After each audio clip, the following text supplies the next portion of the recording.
আমরা যতটুকু জেনেছি যে বড় তিনটা দলকে দেওয়া হয়েছে ঘোষণাপত্র, বাকিদেরকে এখনো এটার খসড়াটা শেয়ার করা হয়নি।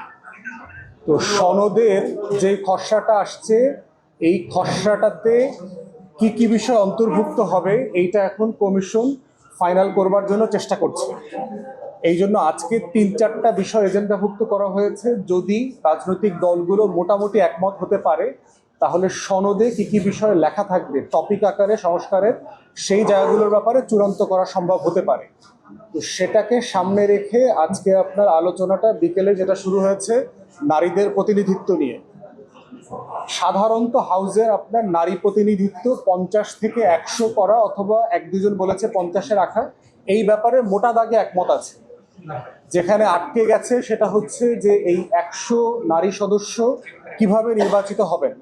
আগের মতো সংরক্ষিত থাকবেন, পুরোপুরি নির্বাচিত হবেন, না ভোটের পিয়ারের উপরে ভিত্তি করে তারা নির্বাচিত হবেন।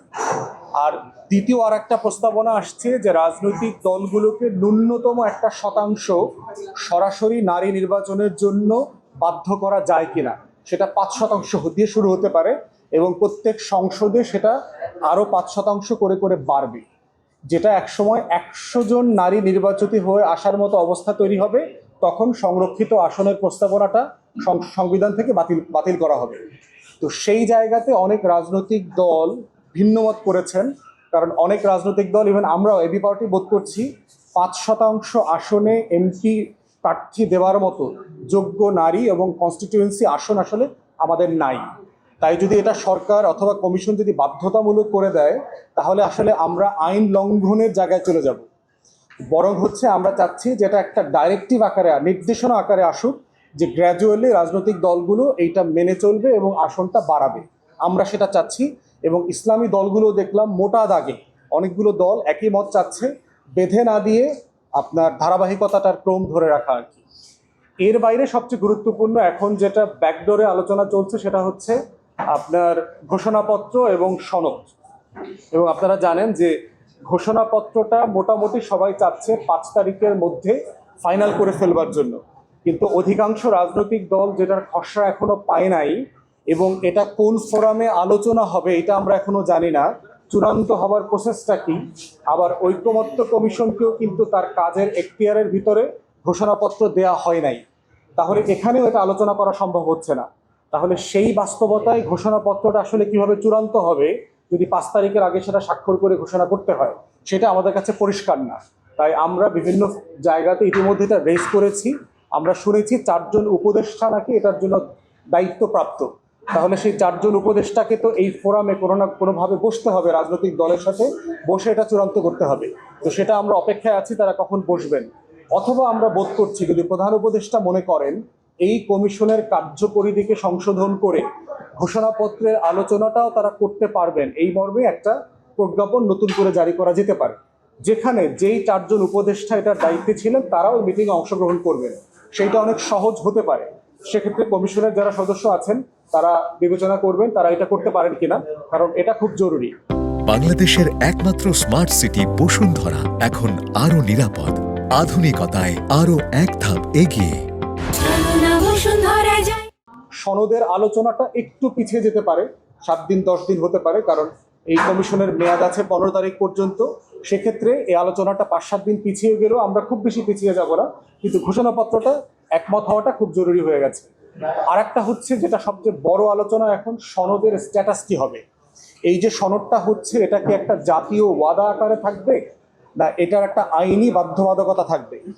এই বাধ্যবাধকতার জায়গাটা কবে থেকে কার্যকর হবে, যেই যেই কাজগুলো এখন থেকে কার্যকর করা সম্ভব সেগুলো কি এখন থেকে হবে, না সবকিছুই আগামী সংসদে রেফার করা হবে। এবি পার্টি মনে করে যে যেই কমিশন গঠিত হয়েছে গণ অভ্যুত্থানের পরবর্তী বাস্তবতায়, সেই কমিশনের যারা ঐক্যমত করেছেন রাজনৈতিক দলগুলো, তাদের এখতিয়ার থাকতে হবে এটার বাস্তবায়নের ব্যাপারে সিদ্ধান্ত নেবার। তাই আমরা বোধ করছি যে এই জুলাই সনদে কার্যকর করবার বাস্তবতাটাও স্বাক্ষরের দিন থেকে তৈরি হতে হবে, এবং সেইটাকে একটা আইনি বাধ্যবাধকতা দিতে হবে, এবং এটার অনেকগুলা ওয়ে আছে এটা দেওয়ার। এবং আজকে এরা যেহেতু হাউসে উঠেছে, আমরা দেখতে পাচ্ছি যে কমিশন অলরেডি বলেছে যে এজেন্ডাভুক্ত একটা আলোচনা হবে যে সনদের মানে স্ট্যাটাসটা কি হবে, এটা কবে থেকে এনফোর্স হবে এবং এটার সাংবিধানিক স্ট্যাটাসটা কবে থেকে বাস্তবায়িত হবে, এই প্রশ্নগুলো তখন আমরা আলোচনা করবো আর কি। তো এখন পর্যন্ত এই আলোচনাটা চলমান আছে, এরপরে যদি আবার কথা বলার সুযোগ থাকে আমরা বাকিটা আপনাদেরকে বলবো।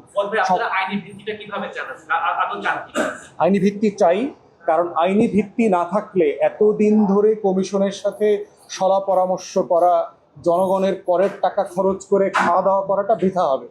কারণ শুধু ওয়াদার প্রশ্ন আসলে অথবা পরামর্শ দেওয়ার প্রশ্ন আসলে আমরা ইমেল করে চিঠিটা পাঠিয়ে দিতে পারতাম সরকারকে, কিন্তু এখানে তো আলোচনা হয়েছে কেন?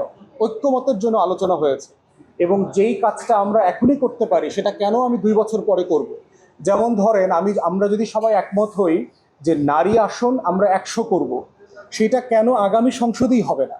সেটা আপনি কেন 31 সংসদে আমি রেফার করে দেবো অথবা 2032 সংসদে রেফার করে দেবো? যেই ক্ষমতার ভারসাম্যটা আমি এখনই করতে পারছি সেটার জন্য আমি কেন 2 বছর অপেক্ষা করব? প্রয়োজনে এই পোস্ট ফ্যাক্টো র্যাটিফাই করবার যে প্রশ্ন, গণভোটে দেয়া অথবা আগামী সংসদের প্রথম 3 মাসকে যদি আমরা সবাই মিলে ঐক্যমতের ভিত্তিতে গণপরিষদের স্ট্যাটাস দেই, এই স্ট্যাটাসের এই 3 মাসের ভিতরে আপনারা এগুলো র্যাটিফাই করে ফেলবো, সাংবিধানিক বাধ্যবাধকতার যে জায়গাগুলো আছে সেগুলো আলোচনা করে পাশ করে ফেলা যাবে।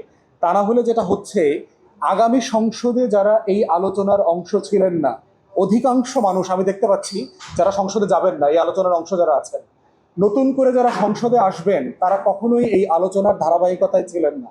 অতএব এই ঐতিহাসিক বাস্তবতায় যেটা হবে, সংসদ সদস্যরা যেহেতু নির্বাচিত হয়ে আসছেন, সে তো আপনার বলতেই পারে যে আমি আলোচনার সাথে একমত ছিলাম না, আমি তো এটার জন্য জনগণের কাছে ম্যান্ডেট নিয়ে আসি নাই, তাহলে কেন আমি এটা মেনে নেবো, কেন এটা বাস্তবায়ন করব? অতএব একটা ব্যাপক জটিলতা তৈরি হবে সেখানে। অতএব সেই জটিলতাতে যাওয়াটা গণ অভ্যুত্থানের স্পিরিটের পরিপন্থী মনে করছি। যেটাতে আমরা ঐকমত্য হয়ে গেছি সবাই, সেটা আমরা বোধ করি আর্লিয়েস্ট পসিবল টাইম থেকেই বাস্তবায়নটা শুরু হয়ে যাওয়া দরকার। জাতি হিসাবে আমরা অ্যাটলিস্ট 5 বছর এগিয়ে যাব। এই এগিয়ে যাওয়ার জায়গাটাতে পিছিয়ে যাওয়ার কোনো কারণ আমরা দেখতে পাচ্ছি না।